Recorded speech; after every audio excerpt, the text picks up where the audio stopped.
দৃশ্যা দাঁড়াও, তুমি টিফিন নিয়েছো? মা আমি টিফিন নিয়েছি, আমার মনে আছে। ঠিক আছে, আমি আরেকবার চেক করছি। ভালো করে দেখে নাও, আমি একটু আসছি। দৃশ্যাকে ছাতাটা দিতে ভুলে গিয়েছি। আমি জোর না করলে মেয়েটা কিচ্ছু নেবে না, পরে বৃষ্টিতে ভিজে বাড়ি আসবে। দৃশ্যা, ছাতাটা ব্যাগে ঢুকিয়ে নাও। আকাশ পরিষ্কার আছে মা, বৃষ্টি আসবে না। আমার ছাতা নিতে ভালো লাগে না মা।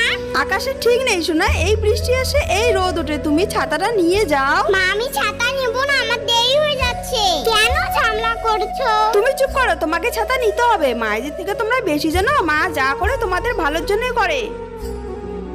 ব্যাগটা ধরো, সাবধানে যাও। দৃশ্যা কবে যে একটু বুঝতে শিখবে। আকাশ অন্ধকার করলো, মনে হচ্ছে বৃষ্টি আসবে। মানুষ ঠিকই বলে মায়েরা হচ্ছে ভগবান, আগের থেকে সবকিছু বুঝতে পারে। ছাতাটা বের করি।